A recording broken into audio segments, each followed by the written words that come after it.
기도하시겠습니다. 하나님, 이 시간 하나님 앞에 다시 말씀의 자리로 나왔습니다.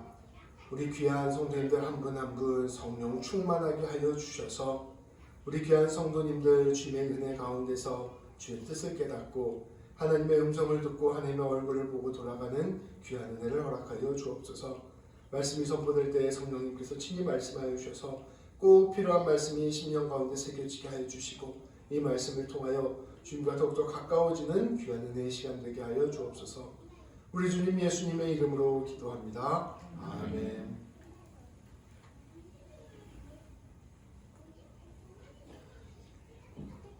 세진장 조금만 좀 얼굴이 아픈 걸로 나오고 얼굴이 안 보여가지고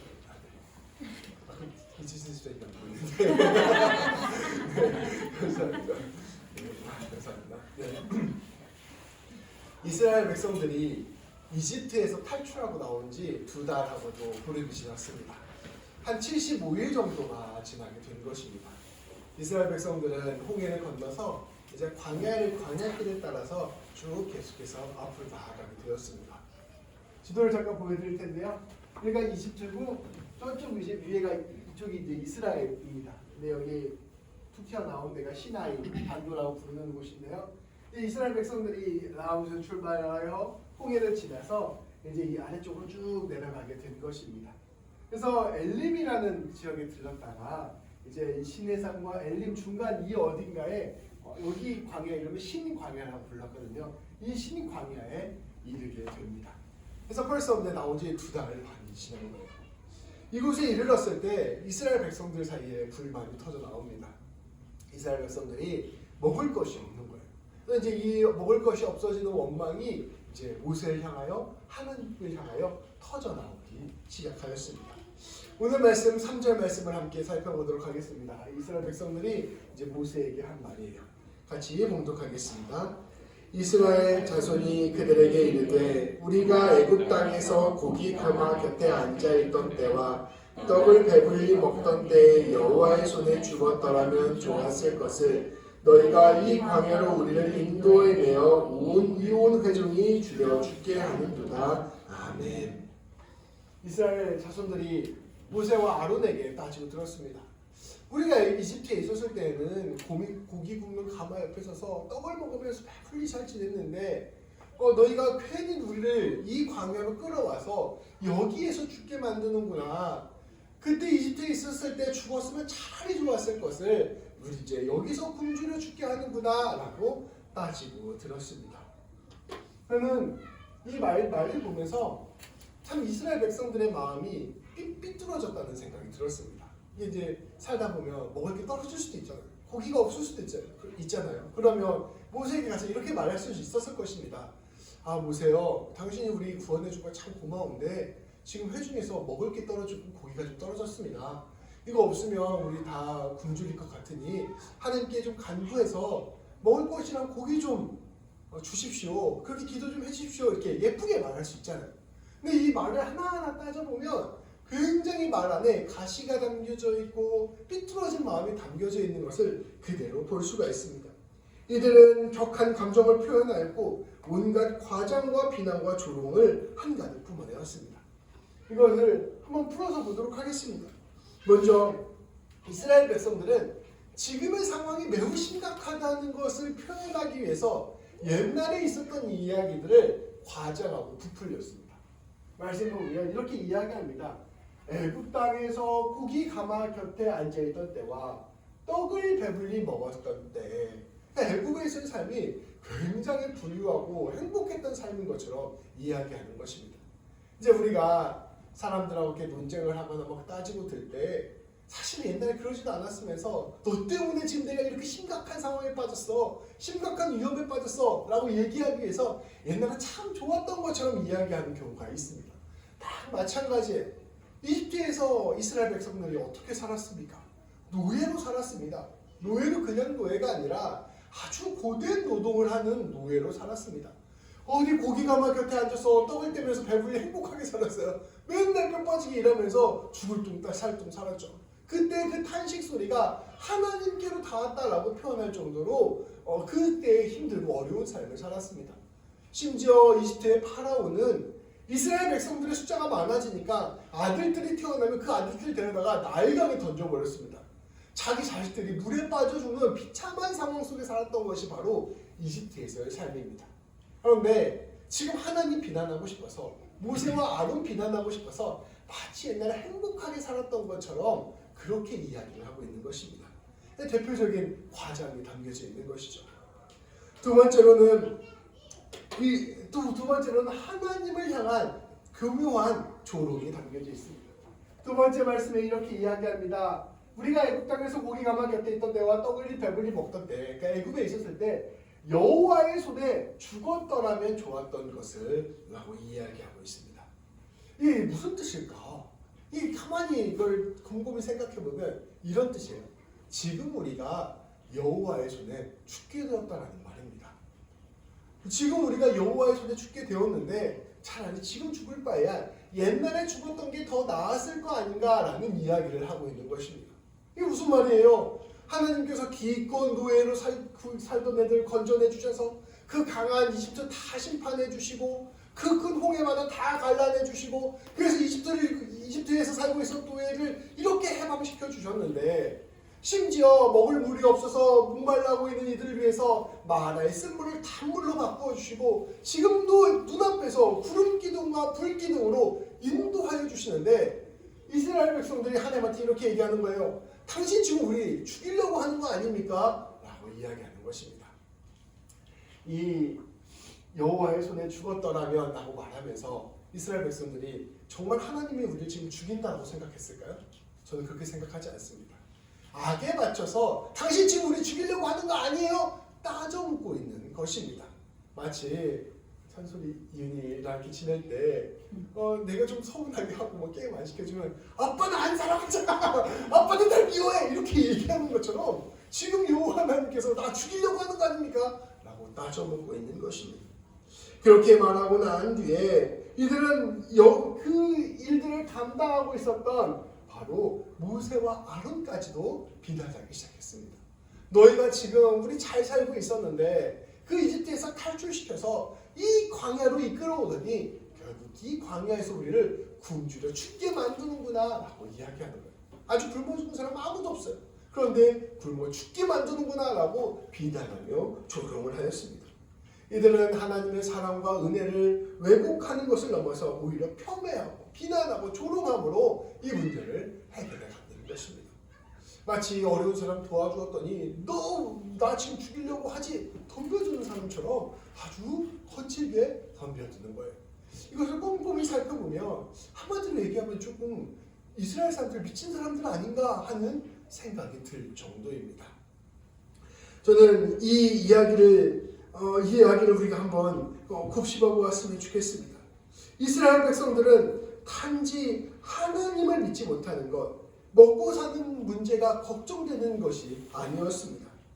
이들의 이야기를 잘 살펴보면 이들의 마음 안에 미움과 비뚤어진 마음이 가득 채워져 있음을 알 수 있습니다. 이것은 이들이 의도하든 의도하지 않았던 철저히 이기적인 태도였습니다. 내가 지금 당장 살아남기 위해서라면 내 눈앞에 보이는 모세와 아론뿐 아니라 하나님이라도 짓밟겠다는 태도가 있는 것입니다. 이스라엘 백성들은 앞서 놀라운 기적들을 경험했습니다. 홍해가 갈라지는 경험, 마라의 쓴물이 단물로 바뀌는 경험을 했습니다. 그런데 이들은 그럼에도 불구하고 하나님을 신뢰하지 못하고 당장 눈앞에 보이는 굶주림에 온 마음이 쏠려 있었던 것입니다. 지금 내 마음이 이러니, 지금 내 감정이 이러니, 지금 내 상황이 이러니 눈앞에 보이는 거 하나도 없이 그것만 해결하려고 덤벼드는 모습, 이게 바로 이스라엘 백성들의 모습이었던 것입니다. 이스라엘 백성들은 도대체 왜 이런 지경이 되었을까요? 이들의 마음이 왜 이렇게 거칠어져 있을까요? 제가 예전에 우리 성도님들에게 이 예화를 한번 이야기해 본 적이 있습니다. 제가 예전에 캄보디아에서 아이들을 돌보는 봉사활동을 했어요. 한 2달 정도 그 마을에 들어가서 이제 그 아이들 밥 주는 봉사활동을 했습니다. 정확히 말하면 제가 배낭여행 중이었는데 그 봉사하는지 연락을 했어요. 내가 거기서 일하며 숙식 제공해 줄 수 있냐? 그랬더니 해주신다고 하셔가지고 냉큼 숙식을 제공받고 몸으로 때우는 일이었습니다. 그래서 애들 막 도와주는데 그 동네가 엄청 가난한 동네였어요. 그래갖고 동네에 하수도가 없어요. 그래서 도로에 똥과 오줌이 그냥 둥둥 떠다니는 동네였습니다. 동네 사람들 중에 에이즈 걸린 사람들도 아주 많고 엄마가 에이즈가 걸려서 애기들 태어나자마자 에이즈가 걸린 상태로 태어난 아이들도 많았어요.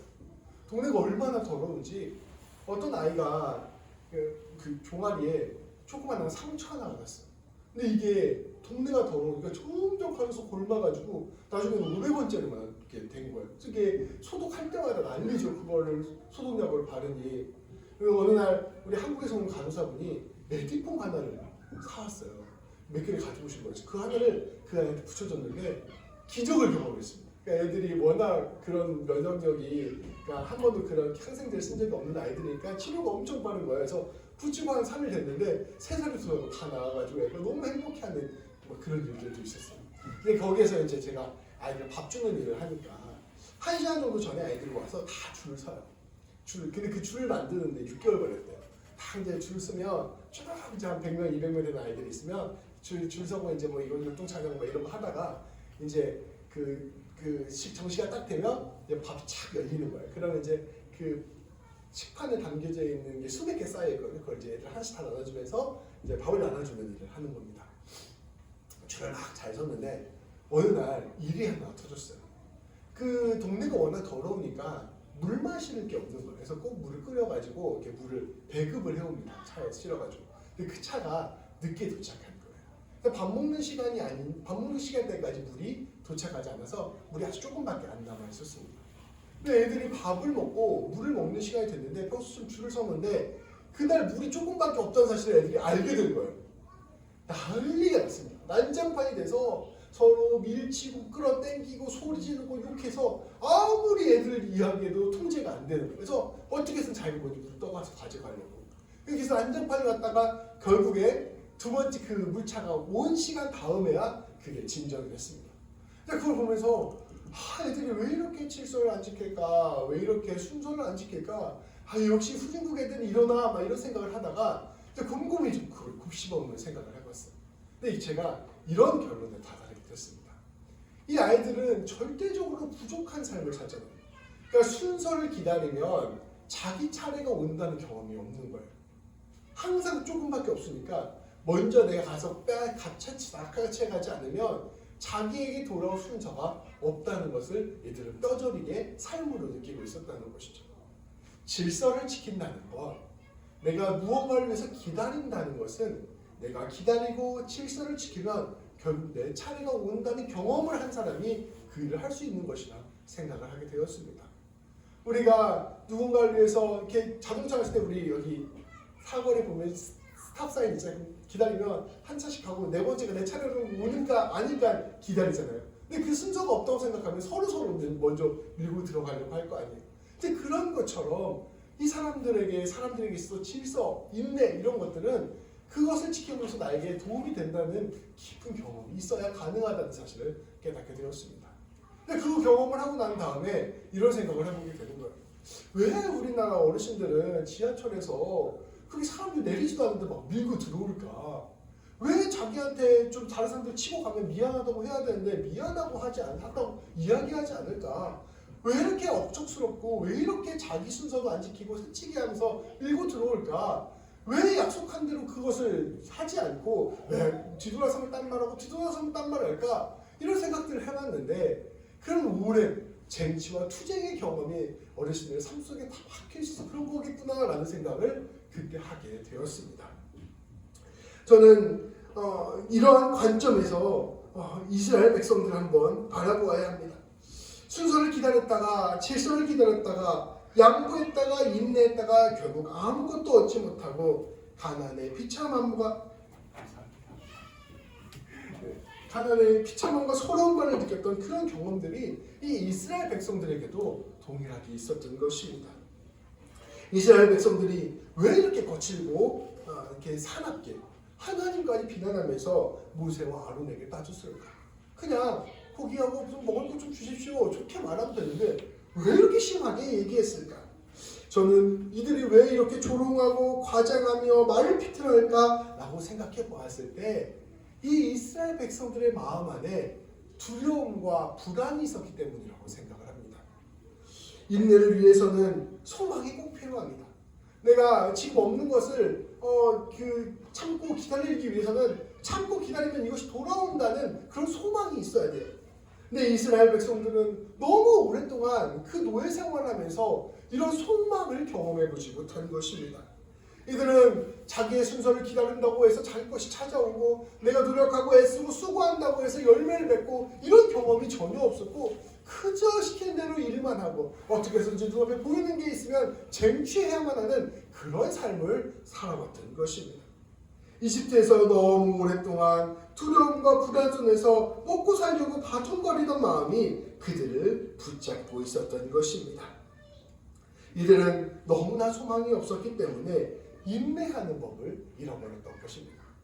그래서 이스라엘 백성들 얘기를 보면서 역시 이스라엘 백성들은 완악해. 역시 이스라엘 백성들 다 죄인이야. 하나님이 저기 구원해 주셨는데 어떻게 하나님을 배신할 수 있어? 이렇게 간단히 생각하면 안 되는 거예요. 이 사람의 인생들 가운데 이스라엘 백성들의 삶 가운데 그렇게 오랫동안 거칠고 험한 인생을 살아왔다는 것이 이 말 안에 다 담겨져 있는 것입니다. 그래서 그들은 이런 결핍을 마주하자마자 굶주림을 맞이하자마자 바로 그 두려움과 불안 때문에 과도하게 공격하고 비난했던 것입니다. 무언가를 신뢰하는 마음, 안정 가운데서 평안함을 유지하는 마음은 결코 한순간에 생기지 않습니다. 이러한 이스라엘 백성들에게 하나님께서는 이에 맞는 처방을 내려주십니다. 우리 함께 말씀을 보도록 하겠습니다. 이렇게 하나님한테 막 들이대니까 하나님이 이렇게 대응을 하셔요. 우리 하나님께서 하신 말씀 4절, 5절, 12절 말씀을 같이 한번 읽도록 하겠습니다. 그때 여호와께서 모세에게 이르시되 보라 내가 너희를 위하여 하늘에서 양식을 비같이 내리리니 백성들이 나가서 일용할 것을 날마다 거둘 것이라. 이같이 하여 그들이 내 율법을 준행하나 아니하나 내가 시험하리라. 여섯째 날에는 그들이 그거 거둔 것을 준비할지니 날마다 거두던 것에 갑절이 되리라. 내가 이스라엘 자손의 원망함을 들었노라. 그들에게 말하여 이르기를 내가 해질 때에는 고기를 먹고 아침에는 떡으로 배부르리니 내가 여호와 너희의 하나님인 줄 알리라 하나 하시니라. 아멘. 하나님 입장에서는 사실 분노하시고 격분하셔도 딱히 할 말이 없는 일이었습니다. 내가 이 사람들 이렇게 도와줘서 구원해줬더니 나한테 오히려 막 왜 나 죽이려고 하냐 덤벼들어? 이 나쁜 놈들 혼내셔도 아무런 문제가 없는 구절이었습니다. 근데 우리 하나님께서는 이스라엘 백성들에게 화내지 않으십니다. 그리고 오히려 이스라엘 백성들에게 앞으로 당신께서 어떠한 일을 하실지를 차근차근 설명해 주십니다. 하나님께서는 이스라엘 백성들을 불쌍히 여기셨습니다. 하나님께서는 이스라엘 백성들의 마음속 깊은 곳에 있는 두려움과 불안을 이해하셨기 때문입니다. 지금 당장 이스라엘 백성들이 무언가를 기다리고 그 기간 때문에 인내하고 그 모든 과정 가운데 하나님을 신뢰한다는 것, 그것은 불가능한 일에 가까웠습니다. 우리가 삶을 살아가면서 막 생존투쟁하고 막 힘들게 살아가는데 당장 하나님 믿고 신뢰, 그럴 때 그 딱 믿어주고 신뢰하고 이렇지 않다는 거예요. 이게 안 되는 게 당연한 것을 우리 하나님도 아셨다는 것입니다. 그렇게 우리 하나님께서는 징계 대신에 이스라엘 백성들에게 신뢰하는 법을 가르쳐 주시고 하셨습니다. 매일매일 하나님의 살아계심과 인도하심을 보여주시기로 결정하신 것입니다. 그래서 결국엔 이것을 통하여 하나님이 내 인생 책임져 주시는구나, 하나님 내 인생 붙들어 주시는구나, 나 이제 안 망하는구나, 나 이제 안 굶는구나, 이걸 알게 해주셔서 그것으로 말미암아 훗날 먹을 것이 좀 없어도 삶이 좀 힘들어서 인내하고 붙들고 살아가는 용기를 허락해 주시기로, 보여주시기로 결심하신 것입니다. 성경을 보면 전체적으로 이런 맥락이 있어요. 성경의 초반 부분에서는 하나님께 기도하면 바로바로 응답해 주십니다. 손 들면 전쟁에서 이기고 손 내리면 전쟁에서 져요. 하나님 믿고 똑바로 살면 다 이깁니다. 근데 뒤로 갈수록 하나님이 좀 응답을 해주시는데 이렇게 좀 이렇게 안 해주실 때도 되게 많아요. 하나님 뜻대로 살아가는데 하나님이 침묵하시기도 하시고 하나님의 일들을 감당하는데 아무런 일도 일어나지 않는 경우도 많습니다. 믿음이 어느 정도 숙성되고 성장하고 나면 오히려 하나님의 응답을 기다리는 것으로, 하나님의 응답 앞에서 참고 버티는 것으로 그 믿음을 깊어가게 만들 수 있기 때문에 하나님께서 이런 일들을 함께 하시는 것입니다. 하지만 이스라엘 백성들은 아직 믿음이 연약한 사람들이었습니다. 그래서 이렇게 하나님을 신뢰하게 하기 위하여 매일매일 하나님의 역사를 눈앞에서 보여주시기로 하신 것입니다. 하나님께서는 이스라엘 백성들에게 매일 두 가지를 보내주셨습니다. 만나와 메추라기를 보내주셨습니다. 저녁에는 메추라기 셋대들을 보내주셔서 그거 잡아먹게 하셨고, 아침에는 하늘에서 만나를 내리셔서 이스라엘 백성들을 먹게 하셨습니다. 무려 40년 동안이나 그 일을 매일매일 하셨습니다. 제가 그 만나 이제 설명을 보면 만나가 이렇게 생겼다고 얘기해요. 모양은 가시 같고 하얀데 그 맛이 꿀 과자 같다라고 말씀이 설명하고 있거든요. 오늘 말씀 뒷부분에 보면. 근데 이 가시가 뭐냐면 원어로 보면 그 우리 성도님들 그 고수 있죠, 고수. 코리앤더. 실란트로? 예, 그죠. 그 씨앗이에요. 이 부분, 이게 고수고, 쌀국수 먹을 때 그 씨앗이 이렇게 생겼어요. 이렇게 생긴 것이 하늘에서 매일 내려왔다는 것입니다. 근데 이 맛이 우르르 꿀까베기, 조청류가 이런 맛이었나 봐요. 그래서 꿀 과자 같은 이것이 매일 아침마다 내려와서 이스라엘 백성들이 먹게 되었다라고 이야기하고 있었습니다. 하나님께서는 이 만나를 주시면서 이 만나를 어떻게 먹어야 되는지도 가르쳐 주셨습니다. 이스라엘 백성들 한 사람 한 사람에게 한 오멜씩 가져가라고 말씀해 주셨어요. 이 오멜은 이스라엘 사람들이 쓰던 단위인데 2.2리터예요. 그러니까 한 사람당 2.2리터 가져오면 충분히 먹을 수 있잖아요. 그래서 한 사람당 한 오멜 정도씩 해서 온 식구 숫자대로 가서 챙겨가라. 대신에 하루 거만 꼭 챙겨가라. 이틀날 거 챙겨가지 말고 그날 먹을 거 챙겨가라 말씀해 주셨습니다. 예외는 하나 있는데 그 안식일 오기 전날에는 이틀치분을 챙겨가라. 왜냐하면 다음날 안식일 날은 하나님이 쉬셔야 되니까 따로 내려주시지 않았거든요. 그러니까 그 전날에만 이틀분 챙겨가고 매일매일 하루씩 챙겨가라 말씀을 해주셨습니다. 그래서 이렇게 해서 하나님께서 매일 먹여주시는 모습을 이스라엘 백성들에게 보여준 것이죠. 이스라엘 백성 중에 그 이야기를 듣고 하루치만 챙겨간 사람도 있지만 당연히 이틀치, 3일치를 챙겨간 사람도 있습니다. 아유 뭐 많이 챙겨가면 좋지 뭐, 이거 모자라면 더 먹지 뭐 이렇게 챙겨간 사람도 있죠. 근데 이 음식들이 다음 날이 지나면 전부 다 썩어서 구더기가 끓고 냄새가 부패해서 먹을 수 없는 것이 되었습니다. 놀라운 것은 안식일을 위해서 챙겨간 그것은 하루가 지나도 썩지가 않았습니다. 하나님께서는 매일매일의 만나를 하루 먹을 수 있는 기간으로 삼아 주심으로 말미암아 매일매일 하나님께서 주시는 것을 먹고 사는 경험을 이스라엘 백성들에게 하게 만드신 것입니다. 하나님께서는 이 만나를 무려 40년 동안이나 이스라엘 백성들에게 주셨습니다. 이스라엘 백성들은 매일매일 만나를 먹으며 우리 하나님께서 우리의 생명과 인생을 책임져 주신다는 사실을 되새겼습니다. 신뢰는 하루 이틀에 생기지 않습니다. 수십 년을 그렇게 살아갈 때 생기는 것입니다. 그래서 이스라엘 백성 1세대들은 완전한 신뢰를 갖는 데 실패했어요. 그래서 이 1세대들은 결국 가나안 땅에 들어가지 못하고 태어났을 때부터 만나와 메추라기를 먹었던 2세대들이 이제 가나안 땅에 들어가게 됩니다. 오늘 우리는 이 말씀을 통하여 우리 하나님께서 우리에게 주시고자 하는 것이 무엇인지를 알 수 있습니다. 우리 하나님께서 우리에게 주시고자 하는 선물은 바로 믿음입니다. 하나님을 신뢰하는 것입니다. 하나님을 알지 못하면 창고에 억만금이 있어도 두려워하고 불안해하는 것이 바로 사람입니다. 우리 막 잘 나가고 성공하면 두렵고 불안하지 않을 것 같잖아요. 제가 예전에 군대에 있을 때 군 법무관들이 저희 부대에 손님으로 온 적이 있습니다. 근데 다 엄청 탁월한 사람들이었어요. 수능도 다 등수가 손가락으로 세는 등수였고요. 사법연수원도 다 손가락으로 세는 등수예요. 그래서 아주 탑 엘리트 코스를 와서 이제 그 법무관으로 우리 부임이 되었는데 그 부임 되기 전에 그 전방 실습이라고 해서 이렇게 우리 교회 답사에 온 거예요. 그러니까 제가 장교니까 그분들을 모시고 한 이틀 동안 이렇게 탐방을 해드렸습니다. 이렇게 답사를 해드린 거죠. 근데 그 사람들이 후보생들이었거든요. 아직 장교가 되기 전이었는데 공문이 내려왔어요. 반말하지 말라고. 높은 사람들이니까. 이게 엄청 급발이 있는 사람들. 형이에요. 다 저보다 형이었어요. 이제 만나서 막 이런저런 얘기를 하는데 이런 얘기를 하는 거예요.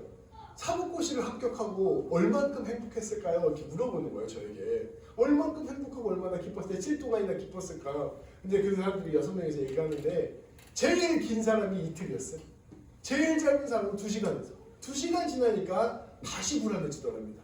다음 인생의 코스가 다가오고 다음 인생의 숙제들이 생각나서 다음 것을 생각하니 다시 불안한 마음이 이렇게 쭉 다가오게 됐다는 것이죠. 내가 여기서 사법고시 합격하고 불안한 게 낫죠. 아무 값이 없이 불안한 것보다 이런 얘기를 했었는데, 그러니까 그분들의 말씀은 결국 우리가 무언가를 획득했다고 해서 그것이 우리의 인생의 안정감과 평안함과 우리에게 기쁨을 가져다 주는 것이 아니라는 것입니다. 심지어 당대 최고의 힘과 권력을 가졌던 파라오도 두려움과 불안 때문에 이스라엘 백성들을 노예로 삼았습니다. 근데 어린아이들을 나일강에 던졌습니다. 저 북한의 김정은 한번 보세요. 얼마나 두렵고 불안하면 지금도 수많은 사람들을 죽이고 있습니다. 권력이 그렇게 많고 힘이 그렇게 세더라도 두려움과 불안은 필연적으로 인간에게서 빠져나가는 것이 아니라는 것을 보여주고 있습니다. 결국 하나님을 신뢰하지 못하면 결국 우리는 매일매일 진정한 평안과 기쁨을 얻지 못하는 것입니다. 우리 예수님은 그래서 우리에게 사람이 떡으로만 살 것이 아니라 하나님의 말씀으로 살아야 한다고 선포하여 주셨습니다. 또한 예수님께서는 염려 같은 것은 이방인들이 하는 것이다. 거꾸로 생각하면 하나님을 알지 못하면 염려에 붙들려 살아가게 된다. 그러니 너희는 하나님 신뢰하고 하나님 붙들고 염려하지 말아라 라고 말씀하여 주시는 것입니다. 우리 하나님께서는 이스라엘 백성들에게 신뢰를 가르쳐주고자 하셨습니다. 하나님을 진짜로 믿고 하나님 붙들고 마음 가운데 평안함을 얻고 살아가는 삶을 선물로 주시고자 하신 것입니다. 매일매일 만나와 배출하기로 매일매일 구름 기둥과 불 기둥으로 모든 삶이 하나님의 인도하심과 보호하심 아래에 있음을 분명히 보여주신 것입니다. 광야 생활은 우리 하나님을 신뢰하는 연습을 하는 하나님의 학교였습니다. 이 이스라엘 백성들의 거친 모습, 이 이스라엘 백성들의 죄된 모습, 이기적인 모습은 여전히 이들 가운데 남아있었던 두려움과 불안함의 징표였습니다. 하나님께서는 그들의 말꼬리를 잡지 않으셨어요. 그들 마음 가운데 있는 그 불신앙과 그 두려움과 불안을 해결해 주시기 위하여 40년 동안 조금씩 이들의 믿음을 키워주시고 변화시켜 주신 것입니다. 오늘 우리는 어떻게 이 하나님을 향한 신뢰를 붙들어야 할까요? 이스라엘 백성들의 모습은 오늘날 우리 그리스도인들의 모습과 그대로 대비되어 비교되는 부분이 참 많습니다. 하나님께서는 이집트를 심판하시고 홍해를 건너게 하셔서 이집트에서 노예로 살아가던 이스라엘 백성들을 하나님의 백성으로 만들어 주셨습니다. 오늘 우리는 예수 그리스도의 십자가 부활을 통하여 하나님의 백성이 되었습니다. 하나님께 예수 그리스도께서는 우리를 대신하여 하나님의 심판을 받으시고 우리를 대신하여 죽음 가운데서 그 십자가의 길을 걸어가셨습니다. 그리고 예수님은 그것을 통하여 우리를 용서해 주셨고 우리를 하나님의 백성으로 삼아 주셨습니다. 이스라엘 백성들에게 출애굽과 홍해를 가는 사건이 있다면 우리에게는 예수 그리스도의 십자가 부활 사건이 있는 것입니다. 우리의 모든 죄를 주님이 대신 지시고 심판당하신 사건, 우리 주님이 우리를 대신하여 죄 대속제물이 되시고 우리를 용서하시고 우리를 새로운 사람으로 만드신 사건, 우리 주님이 우리의 모든 죄와 사망의 권세를 물리치시고 생명을 허락하신 사건이 우리 예수님을 통하여 우리에게 임하게 된 것입니다. 예수님으로 말미암아 우리는 새롭게 되었습니다. 의롭게 되었습니다. 하나님의 백성이 되었고 하나님의 자녀가 되었습니다. 우리의 삶은 예배가 되었고 우리 하나님께서는 언제나 영원까지 우리와 함께 하시게 되었습니다. 우리 이스라엘 백성들이 출애굽과 홍해를 기억하듯이 우리는 예수 그리스도의 십자가를 바라보며 기억해야 하는 것입니다. 그리고 이스라엘 백성들이 매일의 만나를 먹듯이 우리는 매일매일 예수님을 먹는 삶을 살아야 합니다. 주님께 예배를 드리는 것, 우리 예수님의 십자가를 매일매일 다시 떠올리는 것, 주님의 말씀을 듣는 것, 주님과 교제하며 살아가는 것, 이 모든 것들이 매일매일 만나를 먹는 삶입니다. 우리가 예수님을 바라보면서 말씀을 들으면서 아 맞아 우리 하나님께서 우리의 인생을 책임져 주시지, 아 맞아 우리 하나님께서 우리 인생 인도해 주시지, 아 맞아 우리 하나님께서 우리의 아버지 되시지, 아 하나님께서 우리를 사랑해 주시지, 이것을 매일 되새기면서 조금씩 신뢰의 자리로 들어가는 것, 그것이 바로 하나님의 백성이 되는 길이요 그리스도인이 되는 길이라는 것을 말씀을 우리에게 이야기해 주고 있는 것이죠. 이 만나를 먹으면서 이 하나님의 사랑을 조금씩 알아가면서 우리는 우리의 삶 가운데 가득 자리 잡고 있었던 모든 두려움과 불안을 이겨내 나갈 수 있습니다. 우리 하나님께서 반드시 우리를 책임져 주신다는 것을 믿게 되고, 그 믿음 안에서 우리는 그 무엇도 우리를 집어삼킬 수 없다는 것을 깨닫게 되는 것입니다. 그 어떤 것도 우리를 다시 사로잡을 수 없다는 것을 믿음으로 받아들이게 되는 것입니다. 하나님의 사랑이 우리를 굳게 붙들고 있음을 굳게 신뢰하게 되는 것이죠. 날마다 하나님의 사랑을 아는 것, 날마다 하나님의 사랑이 깊이 들어가는 것, 날마다 하나님의 사랑을 신뢰하는 것, 그 사랑 안에 내가 매여 있음을 깨닫게 되는 것, 이것이 바로 그리스도인들이 점점 하나님의 백성이 되어가는 과정이 되는 것입니다. 그래서 더 이상 우상에 집착하는 삶이 아니라 하나님의 뜻을 이루는 삶을 사는 것입니다. 하나님께서 내 일용할 양식 책임져 주시니, 하나님께서 내 모든 것들 책임져 주시니 더 이상 나는 헛된 것들에 집착하지 않고 하나님 뜻 이루며 살아가겠다 결단하는 사람이 되는 것입니다. 하나님 때문에 양보할 수 있는 사람이 되고, 하나님 때문에 인내하는 사람이 되고, 하나님 때문에 용납하는 사람이 되고, 하나님 때문에 사랑하는 사람이 되는 것입니다. 이것이 바로 진실로 자유로운 사람이 되는 것, 진실된 하나님의 자녀가 되는 삶이 되는 것입니다. 우리 귀한 성도님들이 바로 이러한 귀한 성도님들 되시기를 소망합니다. 예전 이스라엘 백성들처럼 여전히 두려움과 불안에 사로잡혀서 어떻게 해서든지 그 두려움과 불안을 이겨내보려고 내 눈앞에 보이는 걸 아둥바둥 잡고 막 날 서서 다른 사람들을 공격하고, 이런 삶이 아니라 하나님 내 인생 책임져 주신 것을 날마다 깊이 깨닫고 하나님 신뢰하면서 기꺼이 내 것 나누어주고 용서하고 품고 관용하는 귀한 은혜의 사람들, 그런 성도님들 되시기를 축복합니다. 오직 하나님께서만 주시는 기쁨과 평강을 누리고 오직 하나님께서만 주시는 용기를 얻는 귀한 성도님들 되시길 바랍니다. 우리가 그러한 귀한 성도가 될 때 우리를 통하여 하나님의 나라가 드러나게 될 것이고, 우리를 통하여 주님의 열매가 맺어지게 될 것이고, 세상은 우리를 감당하지 못하게 될 것입니다. 이 놀라운 은혜의 자리, 복음의 자리, 하나님의 신뢰하는 자리에 나아가는 우리 귀한 성도님들 되시기를 주님의 이름으로 축복합니다. 기도하시겠습니다. 하나님, 오늘 말씀을 보면 이스라엘 백성들이 얼마나 거친 삶을 살아왔는지를 우리가 감히 헤아려 볼 수 있습니다. 그들은 매일같이 생존을 위하여 투쟁하였기에 당장 눈앞에 있는 결핍도 참지 못하고 바로 하나님께까지 화를 내고 자신의 모든 속내를 드러내는 부족한 모습을 보였음을 우리가 함께 살펴보았습니다. 하나님, 삶이 거칠어질수록, 우리의 삶이 어려워질수록, 아버지 우리의 삶에 풀어야 될 숙제가 많아질수록 우리도 알지 못하는 사이에 두려움과 불안함에 사로잡히게 되고, 우리도 하나님이 원하시지 않는 아버지 못된 모습으로 살아갈 때가 있음을 주님 고백합니다. 아버지, 이러한 우리를 위하여 날마다 일하여 주옵소서. 아버지, 우리를 위해 하나님께서 모든 것을 내어주신 그 놀라운 예수 그리스도의 십자가 사건을 진실로 마음 가운데 품게 하여 주시고, 그 놀라운 사랑의 은혜, 놀라운 인도하심과 이끄심을 날마다 묵상하는 우리 모두가 될 수 있도록 인도하여 주옵소서. 그리하여 우리 하나님께서 얼마나 우리를 사랑하시는지, 어떻게 우리 가운데 역사하시는지, 어떻게 우리의 인생을 책임져 주신지를 믿음으로 날마다 깨닫게 해주시고, 그 믿음 안에서 하나님을 향한 굳건한 신뢰가 생기게 하여 주셔서 그 신뢰로 말미암아 모든 것들을 넉넉히 이겨내고 인내 가운데서 살아가는 귀한 자들로 될 수 있도록 우리를 붙잡아 주시고 인도하여 주옵소서. 더욱 주님 사랑하게 하시고, 더욱 이웃 사랑하게 하시고, 용기를 내어 살아가게 하시고, 빛과 소금의 역할을 잘 감당하는 우리 모두가 될 수 있도록 인도하여 주옵소서. 우리 주님 예수님의 이름으로 기도합니다. 아멘. 우리